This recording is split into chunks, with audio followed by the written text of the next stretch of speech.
Bienvenidos hermanos al Club de Lectura. Qué bueno que ya están con nosotros listos para estudiar la Biblia.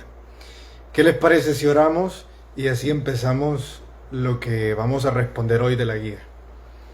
Señor, gracias por permitirnos estar acá, porque Señor estamos en un lugar donde podemos estudiar tu palabra, donde Señor tenemos un tiempo en el que vamos a escucharte. En tu nombre, amén. Amén. Bueno, les cuento que vamos a terminar el libro de Oseas. Y si ustedes son reales estudiantes de la Biblia, van a querer saber lo que les voy a decir a continuación. La mayor parte de profetas menores tienen una estructura literaria bastante parecida.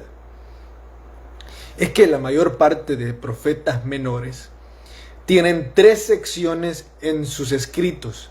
Tienen la sección de la exhortación, y aquí lo que hace Dios es enumerar los pecados del pueblo, es decir lo que ellos están haciendo mal y básicamente regañarlos. Decirles, es increíble lo que ustedes están haciendo. Decir, no pueden seguir cometiendo el mismo error. Y en esa exhortación enumera muchas veces los pecados. Joel habla sobre el mosto, o sea, que eran adictos al alcohol. Oseas habla sobre la idolatría y muchos otros. Entonces, la primera sección que siempre vamos a tener en los profetas menores es la exhortación. La segunda sección es el castigo. Después de que Dios les ha enumerado sus pecados, luego les dice, los voy a castigar, y les dice cómo los va a castigar. También encontramos eso en Oseas. Les dice que los va a expulsar de sus tierras, que otras personas los van a dominar como esclavos. Nosotros sabemos que se está refiriendo a cuando los sirios vinieron y destruyeron al pueblo del norte, al reino del norte. Y la última sección que casi siempre vamos a encontrar en los profetas menores, y también la vamos a encontrar en Oseas, y hoy la vamos a leer en Oseas, y por eso es que les estoy explicando esto de las secciones, es la redención. Dios, después de haberles exhortado, después de haberles dicho el castigo, entonces hay un giro de 180 en la literatura, y Dios inspira a esos hombres y empiezan a hablar sobre redención, y empiezan a hablar sobre gracia, sobre perdón, empiezan a hablar sobre amor. Y es bastante curioso cómo es que durante las primeras dos secciones todo parece que es severo, todo parece que no hay esperanza para ellos. Pero Dios inspira de tal forma a esos hombres que ellos pueden enmarcar el corazón de Dios y hablar misericordia, hablar gracia, hablar redención. Y si ustedes se fijan, no es algo bastante natural. No es algo natural de que una persona que está diciendo lo dañada que se siente por otro o por otra, o sea, Dios, una persona que está diciendo la retribución que va a dar a quien le dañó, no es natural que de repente esa persona diga, pero te voy a perdonar. Ese es nuestro Dios, que en medio de nuestro pecado está pensando en cómo perdonarnos. Está pensando en cómo nos está librando de lo que nosotros estamos haciendo con nosotros mismos. Así que el capítulo 13 y el capítulo 14, terminando el libro, incluye esa sección. Por supuesto que Oseas es un libro un poco más grande que los demás profetas menores, y se repite este orden una y otra vez. Encontramos que sí, exhortó, habló de castigo y después redención, pero luego lo vuelve a hacer. Entonces, sigue la estructura, la repite dos veces, pero es la misma estructura. Los otros profetas menores, que son un poco más pequeños, como Abdías, no lo repiten tantas veces. Bueno, vamos a la primera pregunta del club de hoy. Dice, ¿por qué se olvidó el pueblo de Dios? Lo que pasa es que la primera vez que Oseas los exhortó, el pueblo escuchó.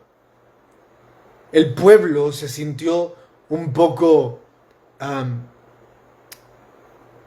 contrariado al darse cuenta de que se estaban equivocando. O sea, contrariado con ellos mismos, no con el mensaje de Oseas. Se sintieron un poco aludidos con el hecho de que ellos eran esa persona que estaba siendo infiel. Entonces empezaron a hacer un poco de cambios. El reino del norte era así. Venía alguien, les decía de sus verdades y decían, sí, es cierto, pero duraba como 2 días. Y el problema del reino del norte, que es a quienes Oseas se dirige, es que ellos eran adinerados. El reino del norte tenía muchísimo. Es que ellos eran una de las rutas que conectaba al norte con el sur. Ellos eran una de las rutas por las cuales los sirios se conectaban con los carros que vendían en Egipto. La mayor parte de carros que compraba Siria, que venían de Egipto, tenían que pasar por la ruta comercial que tenía el reino del norte. Entonces tenían muchas oportunidades para hacer muchos negocios. Y por esa razón ellos se perdían una y otra vez. Porque el dinero les perdía. Incluso les llama vacas de Basán. Porque hace referencia a que como vacas se han llenado de tantas cosas materiales. Ojo, no está diciendo que tener es pecado. Lo que sucede con el pueblo del norte es que lo que ellos tenían los perdían. Eso mismo los perdía a ellos. Aplique la respuesta anterior a nuestros días. Bueno, en los momentos de necesidad todos venimos buscando a Dios. Pero aquellos que realmente buscan a Dios por amor, en los momentos de necesidad y prosperidad, siempre están ahí. Si ustedes quieren ver a alguien que ama a Dios en verdad, no lo vea por los momentos de necesidad. Véalo por los momentos de prosperidad. Si esa persona sigue buscando a Dios en medio de la prosperidad, entonces usted puede saber, no solo le buscaba porque le necesitaba, le busca porque le ama. ¿Cuál es el corazón del capítulo 14? La siguiente pregunta. El corazón del capítulo 14 lo tenemos en el primer verso. Dice, vuelve, oh Israel, a Jehová tu Dios, porque por tu pecado has caído. Y miren el verso tan hermoso que es el verso 4, que de ese vamos a hablar. Dice, yo sanaré su rebelión, los amaré de pura gracia, porque mi ira se apartó de ellos. Imagínense que podemos encontrar en el Antiguo Testamento la gracia de Dios. Es que muchas veces nosotros hablamos de la gracia de Dios y lo primero que se viene a nuestra mente es a Jesús mismo, porque sí, uno de los mayores reflejos de la gracia de Dios es Jesús, o si no, la encarnación de la gracia es Jesús mismo. No hay mejor ejemplo de la gracia de Dios que Jesús. Pero acá estamos viendo a Jesús incluso desde el Antiguo Testamento. Aunque ustedes no se hayan dado cuenta, esto es una profecía mesiánica. Está hablando sobre la forma en la que Dios perdona, en la que Dios sana, y es con gracia. Ahora, también hubo otra mesiánica, y no sé si ustedes se dieron cuenta, que estuvo en el capítulo 6, como no hubo club ese día, que fue el martes. Déjenme compartirles lo que dice el capítulo 6. Dice: venid y volvámonos a Jehová, porque Él arrebató y nos curará, hirió y nos vendará. Entonces imagínense esto.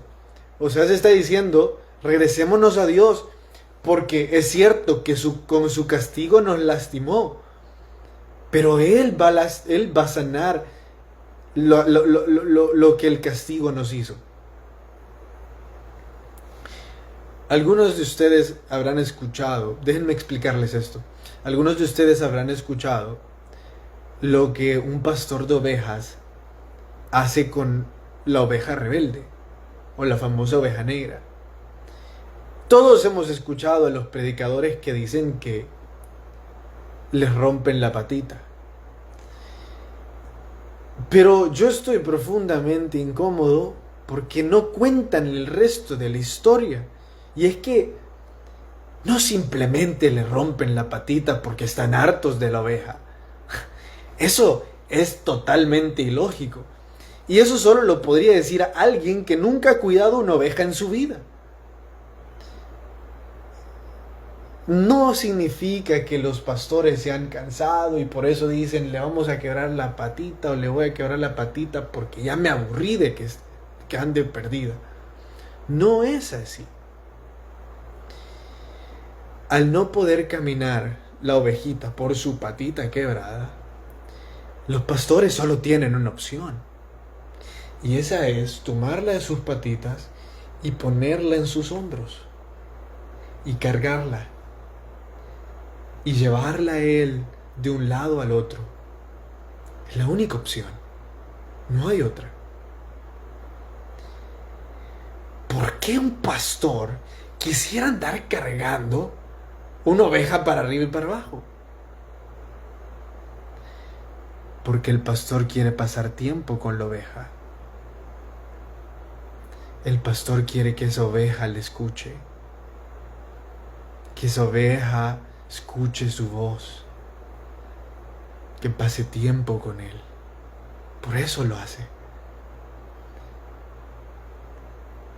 Y algunos de ustedes pensarán, bueno, se escucha bonito que Dios nos deje pasar tribulaciones para que regresemos a Él, pero ¿no parece muy cruel? Les regresé hasta el capítulo 6 por lo que dice ahora. Verso 2 del capítulo 6. Nos dará vida después de 2 días, y en el tercer día nos resucitará, y viviremos delante de Él. ¿Qué está diciendo ahí? Es otra profecía mesiánica. Que al tercer día Jesús iba a resucitar. Imagínense, Dios está diciendo esto. Les tengo que herir para que regresen a mí. Y algunos de nosotros estamos pensando, pero creí que la gracia de Dios era que nos iba a redimir. Miren esto. Ese verso nos está recordando de que Dios hirió a su Hijo para salvarnos a nosotros. Ustedes y yo nunca pagamos, ni vamos a pagar todo lo que hemos hecho. Cuando ese verso dice, Él arrebató y nos curará, hirió y nos vendará, no podemos decir que se trata de nosotros. Porque a quien arrebató su vida, a quien le hirió, fue a Jesús, no a nosotros. Y por eso dice después, nos dará vida después de 3 días. Y verso 3 dice, y conoceremos y proseguiremos en conocer a Jehová. Como el alba está dispuesta a su salida, vendrá a nosotros como la lluvia temprana y la lluvia tardía. Esa es otra profecía hermosa que quizás en otro día les voy a contar. Por ahora, vamos al ítem número 5 de la guía de hoy. Dice, seré como el haya verde. ¿Qué significa eso? En realidad ese haya verde es un árbol de abeto que por su follaje se utiliza como un refugio del sol. Y es que las personas solían buscarlo por la sombra que daba. Entonces Dios está diciendo, voy a ser para ustedes como la protección que buscan en un abeto, en medio del sol cuando les está quemando. Así voy a ser para ustedes. En el mismo sendero unos caminan y otros caen.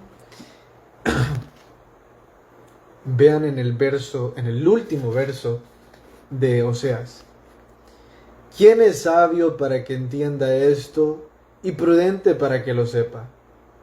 Porque los caminos de Jehová son rectos, y los justos andan por ellos, mas los rebeldes caen en ellos. Tenemos acá dos tipos de personas que van en el mismo camino, en los caminos de Jehová. Los que le aman van bien, pero los que no le aman caen una y otra vez. Hermanos, espero de que nosotros seamos de aquellos que le amamos y vamos bien. Que el Señor les bendiga. Nos vemos el próximo lunes a la misma hora.